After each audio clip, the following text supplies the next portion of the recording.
Hola, ¿cómo estás? Muy bien. It is your boy Blakey Dyer back up in the scene, back up in the hizzy.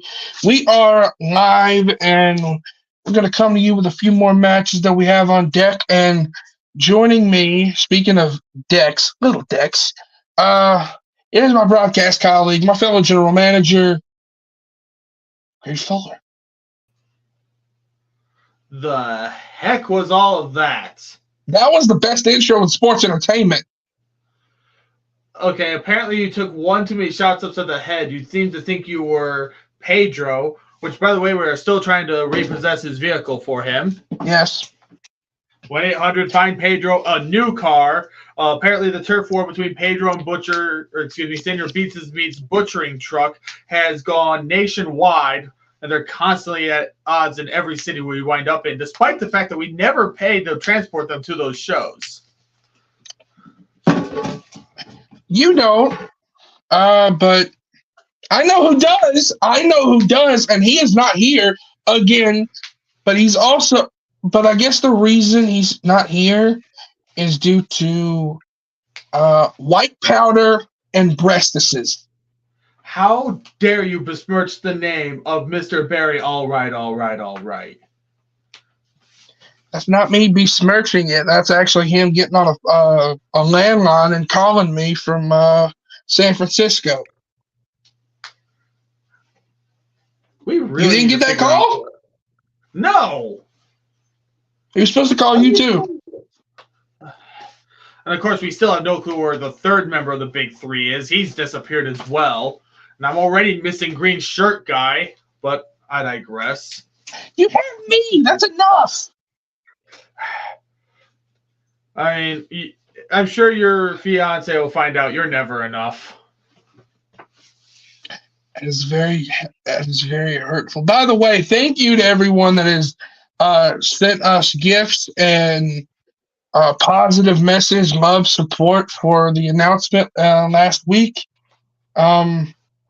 It's been awesome to have so much positivity and great feedback from everybody. So thank you so much. Yeah. And now that stuff is out of the way, speaking of enough, let's roll into the show where we had just enough action.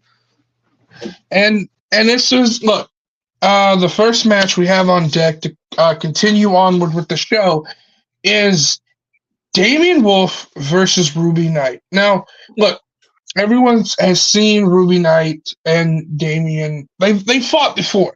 But the thing with I think this means a little bit more is because this is Ruby coming off becoming the Grand Slam champion of MDC, being a world champion, Renegade, tag team, and then becoming the first ever Fracture champion.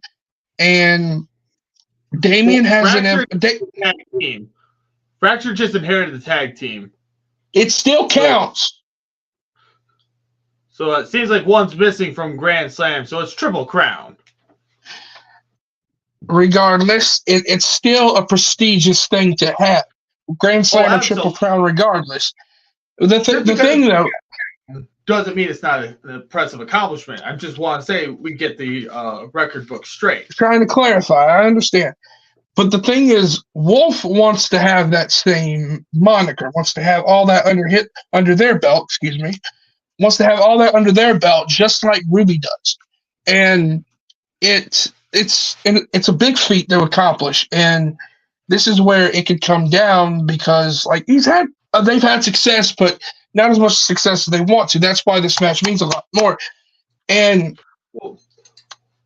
there's history too, both here. There's a lot elsewhere, and you have to imagine someone you've known that long accomplished so much when you've been on that grind yourself. It's got to make you hungry, and I guess you could say Damian's hungry like the wolf. Oh, and you call me unfunny with the puns. It's all I am punny. I deliver like dominoes, man. Anyway, terrible. Your puns are a punishment. Okay, we get into this contest. Now, Ruby is coming off losing the Fracture Championship in a ladder war 4-way and Match, maybe that was a hell of a match. They rated it 7 stars in the Tokyo Dome, but his head's maybe not in the right place. But he gets into this contest with Damien. Both of them exchange a lock up, a collar and elbow, and it's hot and heat at the start of it. Damien switches the collar and elbow into a side headlock, gripping their arm around the head of Ruby very tight, but Ruby's able to get out of it, a couple punches to the gut, and quickly whips Wolf right into the corner.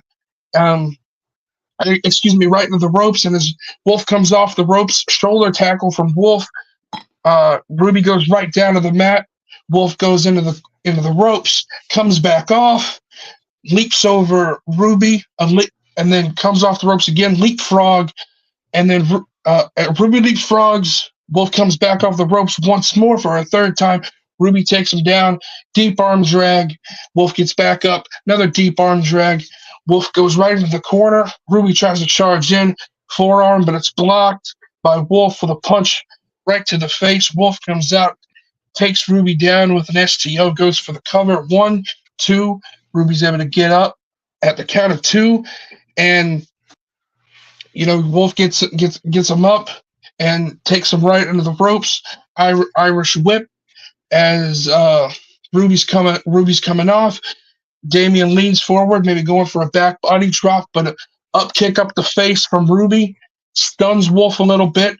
Ruby very fast with lefts and rights and a couple of palm strikes, slaps to the face of Wolf. Ruby then springs off the middle rope, hits a springboard, very much so, a springboard shoot kick right to the face of Wolf. Wolf goes down, but Ruby doesn't instantly go for the cover. He decides to get to the middle rope and do something that usually you go to the top with, but Ruby hits a shooting star right from the middle rope, which that's athleticism to its key. Oh, absolutely. And both these men showing athleticism between, both of them showing athleticism, but it's crazy to see someone hit a shooting star from the second rope. But Ruby hits that middle rope vertical jump. Never underestimate. Never. A middle rope shooting star from the flawless 1, 2. Wolf is out at the count of 2. Ruby gets him up, gets another foray of lefts and rights, stuns Wolf just a tiny bit.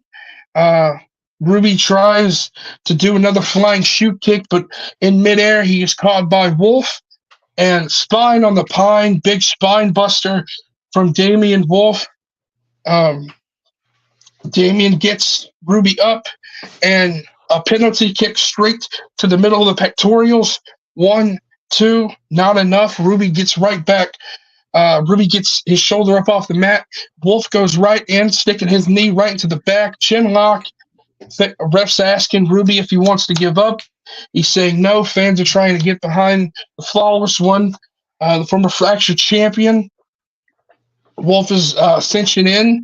Ruby's still fighting through. Ruby then gets up right to his feet, elbows to the side, back elbows to the side of his opponent, Damien Wolf, rapidly, and then a chin breaker, a head underneath the chin breaker from Ruby Knight.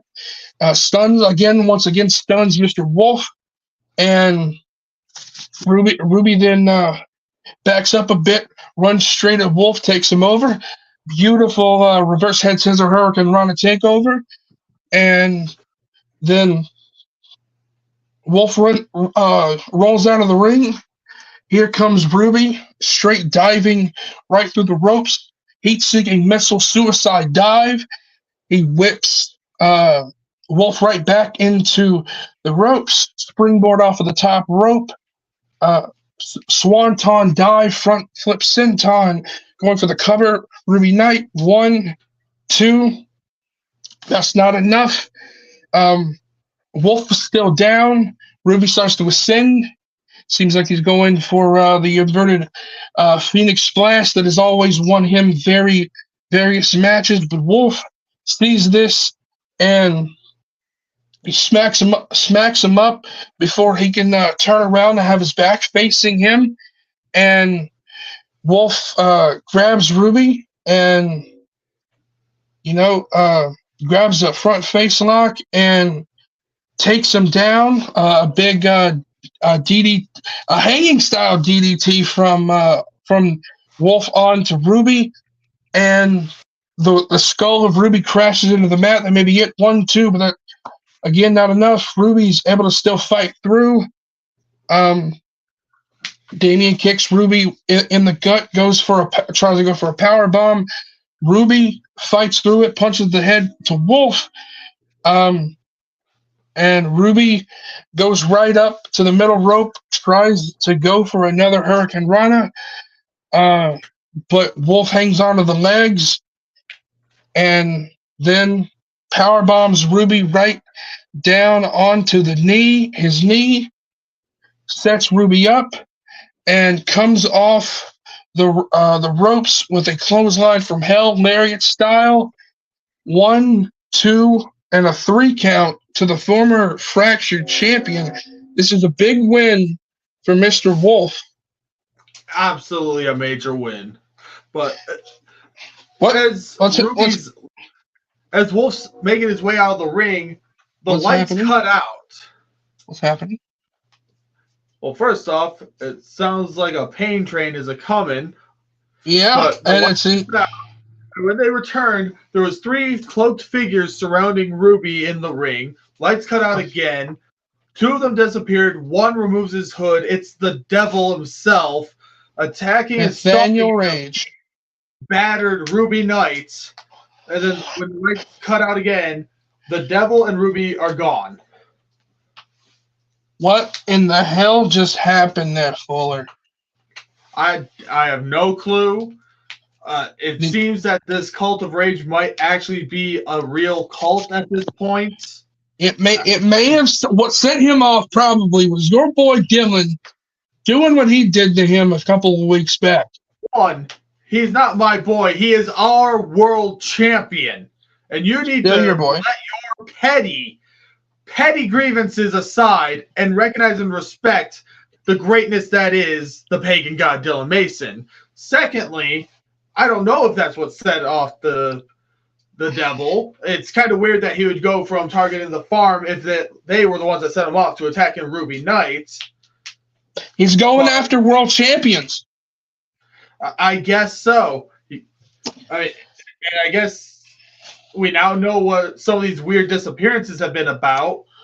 And everyone was wrongly accusing Dick and Rod for this. Apparently the devil's been collecting souls lately. Well, speaking of collecting souls, 2 men come down of the ring that seemingly collected souls of 2 other men that we haven't seen since a Hell in a Cell. Here comes T-Money, and T-Money, former world champion, first Triple Crown, going to face one of the greatest talents in the business, that being Scabs. I want to say this. Scabs, I just called him one of the greatest talents in the business. That is an understatement because this man, across every single company he sticks his little hooves in, is very much so probably top 5 to, I'd say, top 3 talented people. A lot of companies. I can't go that far because I'm not saying that Scabs is not talented, but the kind of talent Scabs is cannot be defined by standard wrestling boxes. That's true. We agree on something. Which is you can't say Scabs is necessarily a great technical wrestler. He can't be in that top 5. He's not necessarily a powerhouse. He's not a high flyer. Whatever Scabs is that thing. And no one can define it except for he is a filthy pig in all the right ways. And a win or even getting a few licks in, a few shots on someone like T-Money, been here since day 1, being the first man to be the longest reigning champion, the world champion, is going to be big, is big of any proportions. That's why these men, both of them start hot and heavy, both brawlers, both like to get down dirty into the mud. They start fisticuffs to flying, lefts and rights from both individual. Scabs gets the better of T-Money right out the gate. Hard forearm to the face, sends T-Money right into the buckles. Scabs follows him in, clothesline, but he doesn't bring him back out. Starts chopping the hell out of T-Money. Lefts, right hand chops, and this is insane. Sends him halfway across the ring, but to the corner directly across. But as he's trying to go right in, here comes T-Money. Back elbow flies out. Big boot right to Scabs. 1, 2. No, I can't. Hot and heavy action. You can't breathe. So that's true. Scott, big boot from T-Money, former heavyweight champion. Goes down to pin Scabs, gets a uno, gets a dos, but only a 2 count, says referee Fisherman Buckles. And here, and as T-Money gets Scabs right up, a couple of shots right to the gut from Scabs, a European uppercut, very much so going up the chin, up the jaw of T-Money, and Scabs sends T-Money right into the ropes. Big knee from the Piglet, from Mr. Piggy himself, and that knee upsliding the face of T-Money. And T-Money goes down to the mat. The point of the elbow goes directly in his sternum, right from Scabs. Scabs goes down to pin T-Money. 1, 2, another 2 count, but a kick out from the. You're missing something. The ref was a little slow on that too, because just as Scabs went for that pin, Mel hopped up on the ropes once. The ref told him to get down. He dropped down immediately, but the ref was a little slow. Yeah, and that hesitant bit of distraction. That's how T-Money was able to kick out of that big move by Scabs. Scabs gets T-Money up, sends him into the ropes, but T-Money's able to hang on. Scabs follows him in. Another foot to the face from the man that is they call the Postman, and Scabs goes back a bit. Always delivers on time, and Scabs goes back a bit. T-Money, very hard shots to the face. He then swipes out the leg of Scabs and gets atop Scabs. A couple of shots to the face. Scabs is trying to block, but T-Money does something he always does. He always psychs his opponents out. Punches them a couple of times, and they try to block, and they always fall for it somehow. He grabs the arm, tries to go for an cross arm breaker, but Scabs clutches his hands together, trying to prevent it. He's able to roll over to his right side and get the shoulders down of T-Money. 1, 2, but the Postman's able to get himself out of that in time. Both men start to get back up, and again, like at the beginning of the contest, slug it out. A couple of shots, lefts and rights by both men, but this time the Postman is able to get the better of Scabs. Right hook right on the jaw of Scabs, and got him reeling a little bit. Discus elbow, spinning elbow right on that same jaw. Scabs goes down, and it's maybe reeling for the Piggy there. T-Money goes down, goes for the pin. 1, 2 count only, and this back and forth is pretty heavy. T-Money tries to set him Scabs up for the Texas Cloverleaf he likes to implement. He calls it the pay up, but Scabs fights out of it, and as Scabs gets to his it wasn't a quick fight out. After all, he was in it for almost about 2 minutes. He almost made it to the ropes, but when he was about to grab them, Mel pulled them out of his reach. Oof. Which, again, the ref admonished him, but in the time that Money was a little distracted by the ref yelling at his partner, that's when Scabs was able to pull out of that. And as he pulls out, ref kind of still admonishing Mel, and Scabs gets himself back up. T-Money tries for a bicycle kick that he calls the bra kick, moves out of the way, does Scabs. Scabs boots him right in the gut, tosses him right into the corner, turnbuckle powerbomb, calls the swine flu. The postman is down on his back. 1, 2, but again, Mel gets on the apron, causing the ref to be distracted. Scabs goes after Mel and knocks him down off the apron.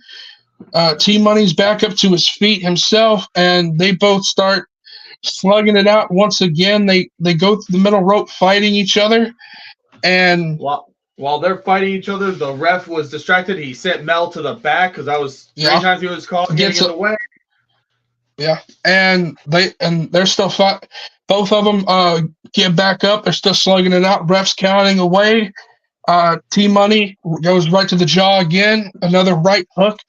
And right near the barricade is Scabs, and T-Money just barrels him down, shoulder driven into the sternum, spearing him downward. The ref is up to 6, 7, 8. Neither man is making it up to their feet. 9 and 10. You got anything to say, Fuller? This was neither man was able to make it back up. No, both men fought each other to a 10 count out there. Yeah, that was insane, man. You could call the postman, always delivering, a powerhouse, a tactician, a technician, and Scabs, who you can't really put in those boxes, just went toe-to-toe to him in half those categories. Both men wore each other out. True. The ref calls them up. You have to imagine there's going to be something down the line, but as Scabs gets to his feet and starts making his way out, there's a face we haven't seen in a while. What's Demon Havoc doing here? I don't know. I haven't seen or heard from her in a few weeks. What? She came out of the crowd. The postman got up. She just misted him in the face. No. Oh my God. Medical officials, obviously, everybody's coming out because that mist is deadly. Everyone knows once it gets in your eyes, it's going to burn. Sometimes it can burn your eyeballs. First, we had swine flu earlier. Now we're getting someone misted. That is just unsanitary in the year of 2024. Did we just not deal with this being a problem? Yeah, I guess next time T-Money has to wear a face mask. Maybe Havoc needs to. So now that he's got to get tested, and she was wailing on him until security separated and dragged her out. She wasn't supposed to be here this evening. No, but a person you don't want to be here this evening is going against another one of your boys in this main event. It's a non-title match. The Renegade Championship isn't on the line. But the Bong Daddy, I got it right this time. The Bong Daddy, Josh Byers, versus the Prince of Panic, TJ Blair. The Renegade Champion, your Renegade Champion. So he claims. So he has defended that title several times. He won it fair and square. He has held it with prestige and honor, or at least as much as you can, with a title that's normally defended at the Wheat Farm.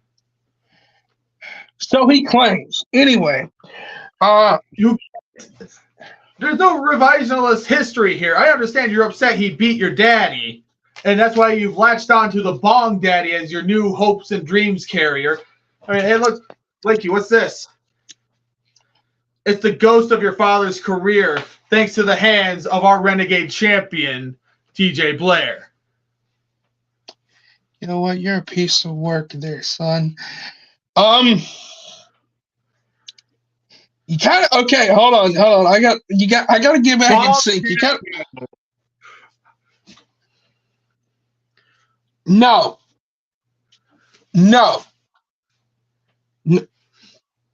I think this one's true. I definitely think this one's true.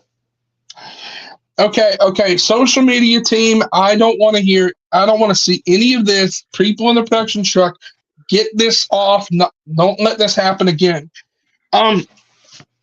So we get to this contest. Both men.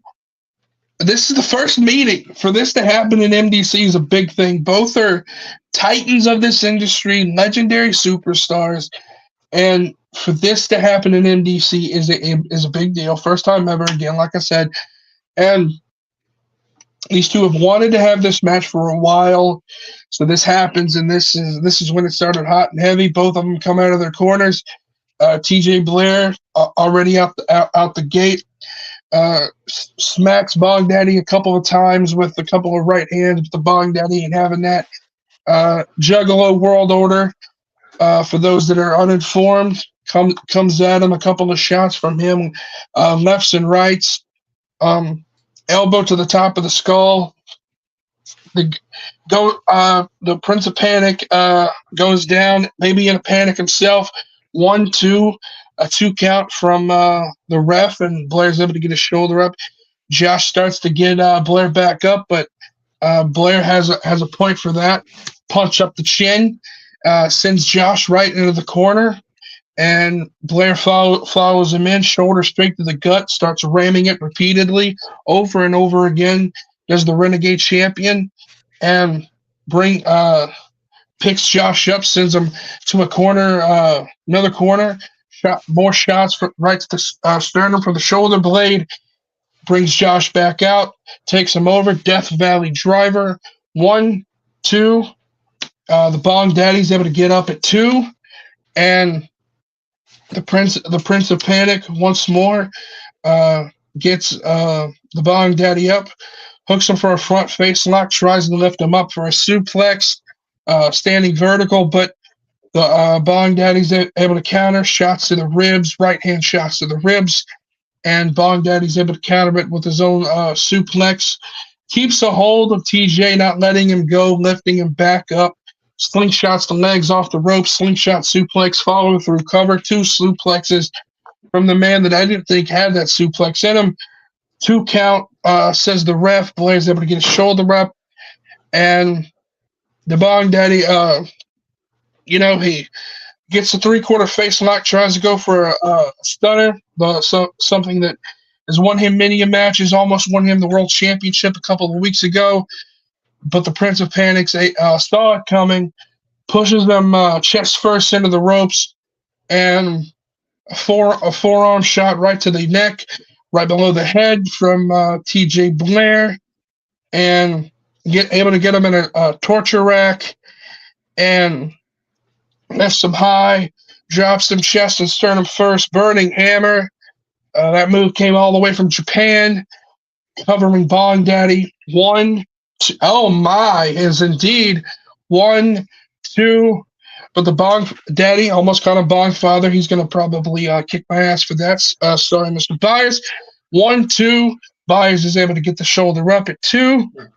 And here's a reminder that this match has been sponsored by our new sponsor, Moon Juice. Be sure to contact Tyrion Moon for all your Moon Juice needs. And that Moon Juice is I don't have a witty retort right now. But when do you ever? Okay. Anyway, back to the contest, and TJ tries. He gets another front face lock. Maybe trying to go for that reverse STO DDT that's won him many a match. Is the panic switch, but the Bong Daddy is able to pick him up, lift him, throw him right down. But TJ lands on his feet. Bong nails him, clothesline, and TJ gets back up. Goes for another clothesline. Does the Bong Daddy, but TJ's able to counter it, and he pushes Josh right into the ref. Ref goes down for a bit. TJ smacks Bong right into the face, Seems like the Prince of Panic is going outside, get himself a chair. But all of a sudden, we just talked about somebody coming through the crowd before, but somebody that has gotten that is about to get revenge on this little prick, the greatest professional wrestler of all time, Casey Moran, my Uncle Casey, comes through the crowd. Putting over your family. At least you finally accept that your father's career is over so he can no longer be the greatest professional wrestler. Coming through the crowd to stop this little pissant, has his own chair. What's your language? We are on the JEB television network, hosts of the hit TV series The Hung and the Restless. We cannot be using profanity. Okay, P-ant. Is that PG enough for you? That is champion. The T is silence. Okay, but he has a chair of his own, and that chair waffles the head of the Renegade Champion. He grabs him, does Casey Moran, and sends Blair back into the ropes. Bong Daddy is back up.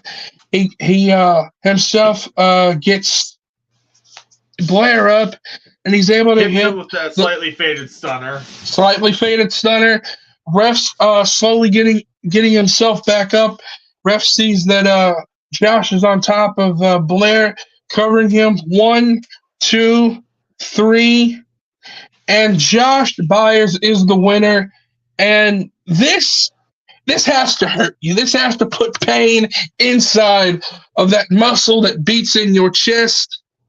I mean, it absolutely hurts. Do you not realize what just happened? TJ Blair just lost his first singles match since becoming the Renegade Champion. Yes. How can you not be more devastated by this? Because it'd be by such dirty means as your uncle coming in and getting involved in something that had nothing to do with him. The twat waffle got waffled. So, note whoever it was who wants waffles, there are great waffles anywhere around in this arena.